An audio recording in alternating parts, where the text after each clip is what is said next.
Hey there, folks. Welcome to Spectrum Pulse. We talk about music, movies, art, and culture. And today we got another solo album review of the newest project from Avril Lavigne called Love Sux. I think there's a conversation to be had about how we let certain artists and certain genres age. Because it's not remotely consistent. Hell, in subgenres sounding older, it's often an asset. It can ensure you've got a career for decades longer than some peers, like in blues or soul or country or singer-songwriter or folk. Now, other genres, they just give you the runway. If you can sustain the audience, nobody cares that much, which is where you're going to find a lot of legacy acts in rock and metal and R&B and even hip-hop these days. Hell, even punk in certain quarters. But when it comes to the pop-related genres, with the constant desire to sound fresh and new, and with content embracing all sorts of melodrama, more often associated and targeted at teenagers, especially with the brash rebellion of pop punk, well, suddenly age then becomes a factor, and you see critiques like, oh, come on, they should have grown out of this by now. But I'm not really sure I agree with them to the same extent anymore, or at the very least, it should be on a case-by-case basis. For one, the whole assumption of youth in pop punk has always been a misnomer,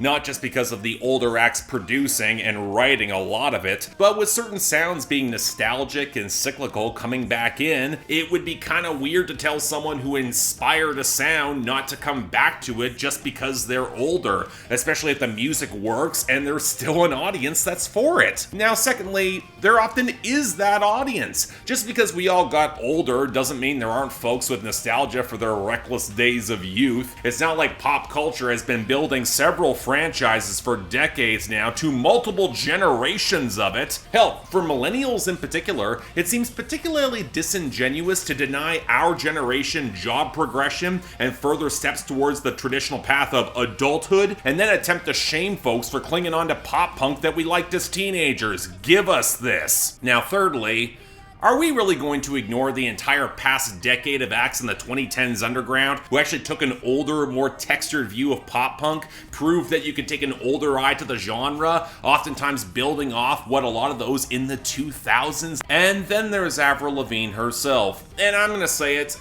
I think a lot of folks have been monumentally unfair to this woman, and at points, I'm going to include myself in that. Keep in mind, her first two albums dropped before she was 20. She's only a year older than Carly Rae Jepsen, for crying out loud, and to keep this Canadian. All to a music industry that was all the more enabled to be exploitative, and with a listening audience ready to not just ignore it, but be far nastier in the dismissals and undue mockery of it. There's a whole lot of 2000s music writing and criticism that's aged very badly. I'm gonna leave it there. So of course she got branded as a sellout, co-writing with Dr. Luke for The Best Damn Thing at the ripe old age of 23. And then what tends to get overlooked is that she tried for multiple albums to get more mature on Goodbye Lullaby and Head Above Water, and it didn't really translate to a lot of her strengths, because it's not her fault her entire genre and popular scene imploded when she reached her mid-20s. So when you pair with more label shifts than a lot of folks now recognize, she's on Elektra now and co-signed with Travis Barker, and that kind of seems like a natural win for everyone there. And now coming into 2022 with her style of pop punk that she helped make famous now back in the zeitgeist, with many of the new generation calling her a major influence, I'm sorry, I'm not begrudging her this chance to get the spotlight back, even if it comes with Mod Sun co-writes and collabs with Blackbear and Machine Gun Kelly,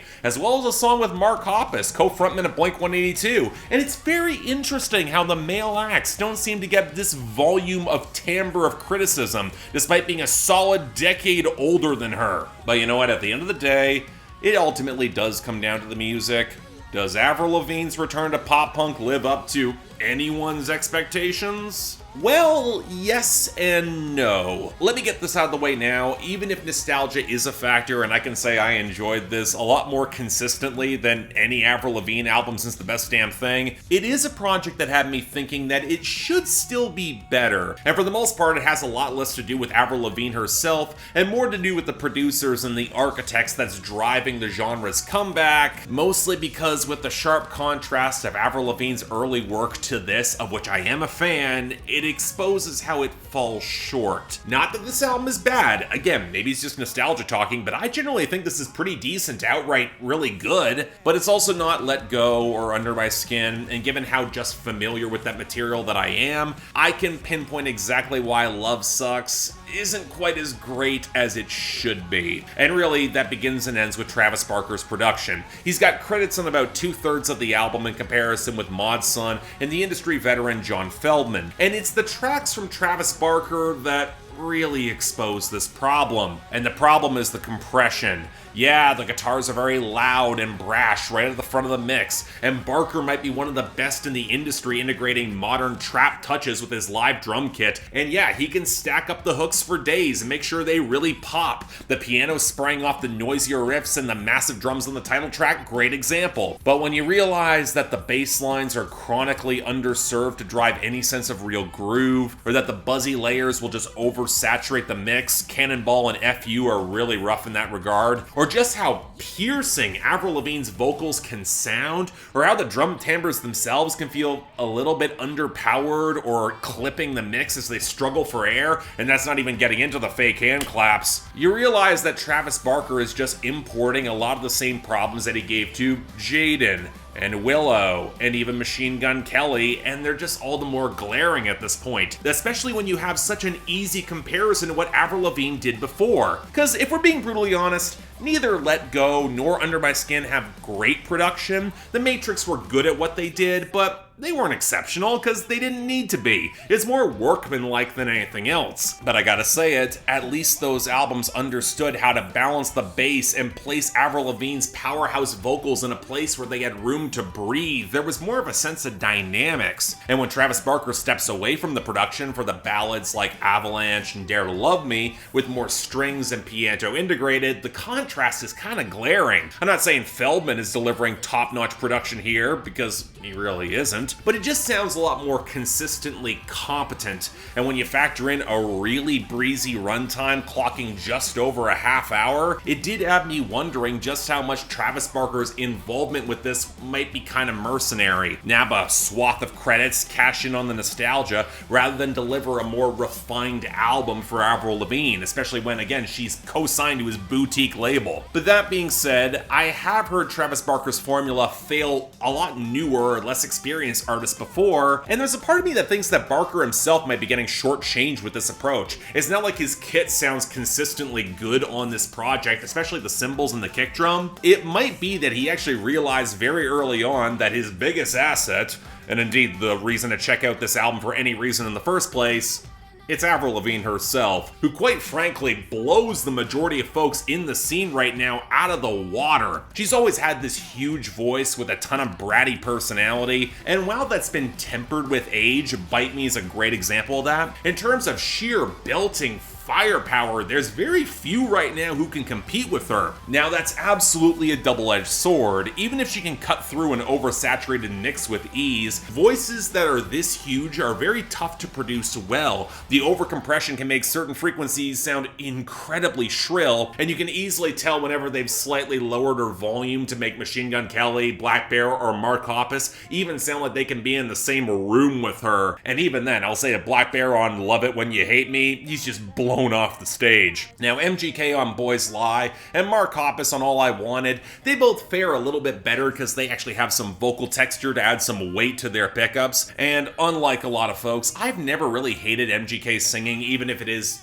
technically kind of rough. But it's also very obvious that Avril Lavigne is the star of the show here, and she came ready to deliver. It's certainly never boring, and that places it above a fair chunk of her catalog. I'm happy she put a lot into this. But alright, what about the lyrics? Where if I've seen the majority of the criticism, it has come here, where folks are calling them dumb, or immature, or adolescent, or melodramatic, not something that a woman in her mid-30s should be writing. And here's the thing, I agree with a lot of the assessments. It does sound very high school, it's over the top, it's melodramatic, it references Spin the Bottle and Tic-Tac-Toe, and none of it is overflowing with a lot of dignity. A lot of the same assessments that I would make of Tickets to My Downfall, and that's why it works so well. I've already gone off about how the age argument is a lot of bullshit with regards to Avril Lavigne for a similar way it was for Liz Phair nearly 20 goddamn years ago, and I could add that it's very telling just how much of a double standard is applied,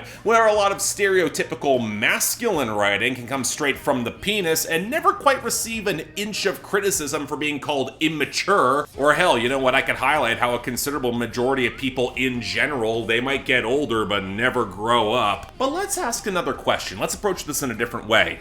In terms of what these songs actually are, how far do they go into that territory? Because with the majority of them being bombastic breakup songs, the back and forth of bad relationships for bad reasons that passion will ultimately overrule, or just a righteous kiss-off when they implode for a lack of communication, the exasperation of being done with love and relationships, and yet the hesitation in wanting to be loved again when it's real? I'm sorry, these are themes that can be damn near universal. It's only genre convention and framing that declares them as immature, which paradoxically, given how well Avril Lavigne can still sell them as if she was still a teenager, that becomes part of their power. It's all the more relatable. Hell, you could argue that given how self-assured, self-aware, and in control of her scene that Avril Lavigne is, you can argue that returning to this stylism and delivering reflects even more composure. And yeah, it's a bit of a balancing act that she's been nailing for 20 years, and it's effective. Now that being said, I do have some criticisms of the writing, and that it can feel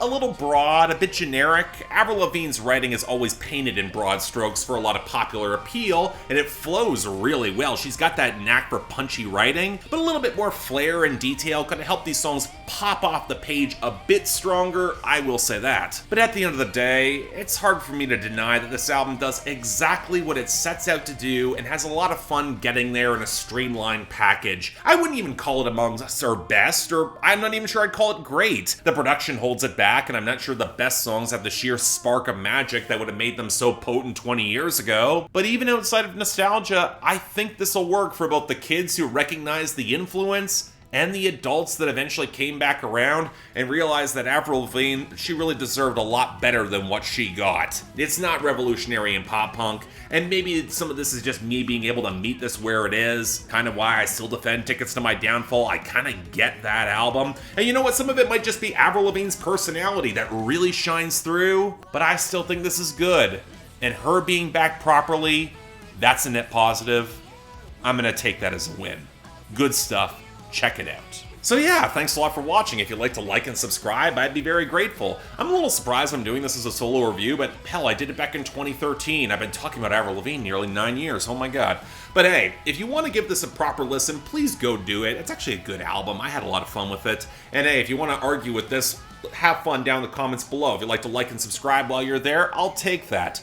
Beyond that, anything else I might be able to do to improve my presentation, I'm all ears. And if you guys want to get involved in helping support the channel, maybe buy merch, link down in the description, or help just join my Discord and add albums to my schedule, link to my Patreon is right over there. Don't feel obligated, I know it's tough times, but if you want to, options available. Until then, I'm Mark, you're watching Spectrum Pulse, and I'll see you next time.